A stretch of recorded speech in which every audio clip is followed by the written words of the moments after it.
All right, we're going to go ahead and get started. And if people join us, we'll have to stop and I'll admit them. Thank you for joining us today. I know the weeknights are crazy busy and we appreciate your participation in this. We'll try to make it as short and sweet as we possibly can. If you have any questions, just type them in the chat box and me, Ms. Atwater, Ms. Robinson, or Ms. Teeth will answer those questions for you. A lot of people list. Again, we thank you for coming. I am at home, so if my kids run in or if my dog barks, I truly apologize. So we'll get started. So tonight we're talking about Read to Achieve for third grade. And third grade has to meet this House Bill 950 that the state of North Carolina passed back in 2012. And the goal is for every child by third grade to be at or above the grade level 3 before the end of third grade. It is a law and we have to go by this law. Lindsay, you want to add anything, Ms. Teese? No, I think you're doing great. So the way that we'll see if your child has achieved the Read to Achieve law, there are several ways for this to happen. They all took the beginning of grade test last week and they did great. It was long and it was daunting, but no one gave up. No one had pitched fits. No one in my classroom cried. So it was a good beginning. They could reach a Lexile as the reading level with our Scholastic Reading Inventory with a Lexile of 725. Then there are also portfolio passages that we give weekly to show that they've mastered a standard.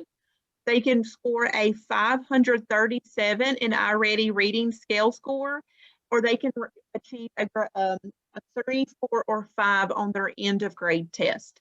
So they have 5 ways to show the state that they are proficient in third grade reading.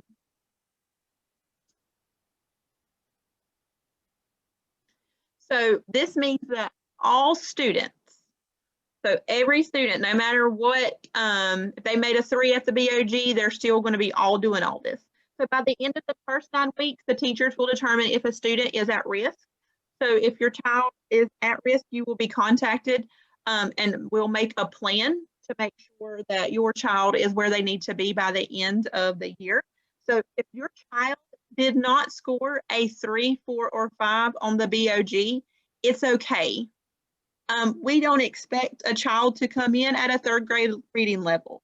So when you get your score of the BOG and you're like, oh my gosh, my child didn't make a 3, 4, or 5, it's okay because they haven't been in third grade before. So please don't fret, don't get scared. It just shows us where they're at and where we're going to go by the end of the year. You will receive your student's test score, the BOG score, your RtA score, and their SRI after the testing window ends. So the testing window ends September the 20th. So the week of September the 20th, you will get a letter in your child's folder with all of that information. So they'll get the BOG score, they'll get their RtA score, and they'll get their SRI score. Is there, Kelly, Michelle, or Lindsay, would you like to add anything?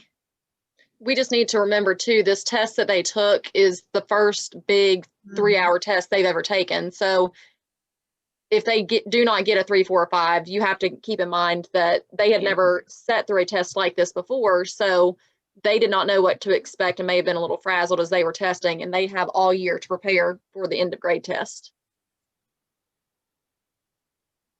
So they did take the BOG before the 11th day.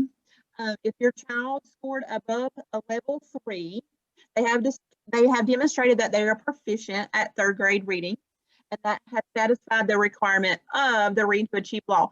However, they will not have a portfolio passage, but they will do 1 passage per standard just to make sure that they truly are proficient. We want to keep those skills at the forefront of their learning so that they're ready at the EOG. So if they made a 3, we would like to make a 4 or 5. If they made a 4, we'd like to see them to make a 5. So we want them to grow, even though they have demonstrated proficiency. We want to show some growth by the end of the year. So doing those portfolio passages really helps for students to grow and they're going to receive differentiated, so different instruction for them within the third grade classroom. We, Ms. Teeth has sat down and she's already sorted out our children. We have our scores, but we're not allowed to give them to you just yet because we want to wait till all the students have the opportunity to take the test. And she's already went through and she's made some groupings. So we'll have smaller group setting to help with all of the strategies that we teach them with the passages. So if your child scored below a 3, they'll be on a level 1 or 2, or it'll say not proficient. It's okay for them not to be proficient. We are not expecting every child to be a 3, 4, or 5 at the beginning of the year. So what we'll do is we'll monitor your child. We'll do progress monitoring. We'll do the portfolio passages. They'll take SRI tests every, is it 9 weeks, Ms. Teese, for the SRI? Yes, we usually take it every 9 weeks. Yep, every 9 weeks. So they'll do that. We'll get intervention. They'll do progress monitoring, and we'll have the small groups to help achieve that. Again, we're not expecting your child to be proficient yet. This was the first big test. It's the beginning of the school year, and our goal is to get your child to be proficient by the end of the year. So what is a portfolio passage? It's a passage where they read a story or selection. It could be fiction or nonfiction, depending on the standard we're working on. And there's questions after the passage. There's normally 5 questions at the end, and they get rated on those. They're used, the teacher, so we have an instructional passage that we teach, and then they'll get an independent passage by themselves. So they get the instruction, and then they get the independent. So it's not like we're just throwing a passage at them and say, good luck. They get the instruction before they get the independent practice. We cannot send these home. These are considered state testing materials, so we have to keep them in a locked cabinet. So even if your child did well, I can send you a message that says, hey, congratulations, so-and-so scored a 5 today. I'm very proud of them. They passed off this standard. We will keep you in the loop about how your student is doing. You're not going to come up in December and not know that your child is not on track. We're not going to do that. So check Dojo, check folders. We send letters home all the time telling you where your child is at. So attempts. Anybody want to add anything about portfolio passages before I move to the next slide? We have them for both fiction and nonfiction. It's broken down through every standard we teach in 3rd grade. So if we are focusing on context clues that week, our instructional passage is context clues. Therefore, the next day they do an independent passage on context clue. We're not just kind of throwing the standards around randomly. It's always going to match exactly what our instructional passage was.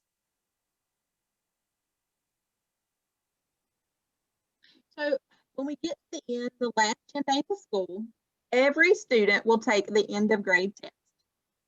So if it's beginning and now we're at the end, if they don't pass, they may qualify for a good cause exemption. They may be something that your child qualifies that they don't need to meet these requirements. You will be contacted by me, Ms. Teese, Ms. Robinson, Ms. Atwater, if your child is eligible for a good cause exemption. Can I mention a good cause exemption just means that they passed the portfolio, or they met the SRI, or they met the RtA. So it's not anything fancy. You already know along the way if they have met that, and we'll keep in contact about that. Thank you, Kelly. If students have not met the good cause exemption, they'll have to retake the EOG. So if they haven't passed portfolio, they haven't got the SRI, they haven't got the RtA, they didn't pass the BOG, and they didn't pass the EOG, they have to retake it again. So we get a few days in between to do like some boot camp to pump them up and try their best to skills that they might need, and then they'll retake that test.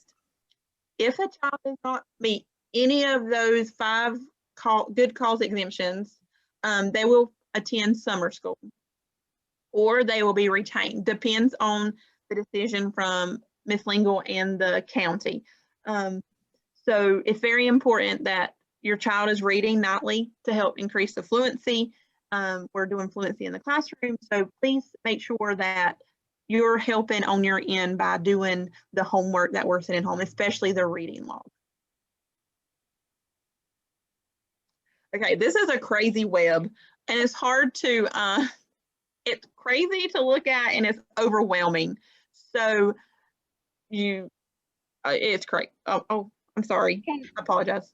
Emily, can I just mention, this is exactly what Emily just said. If you look at the top, it starts with, did they pass the BOG? If they're proficient, this is what happens.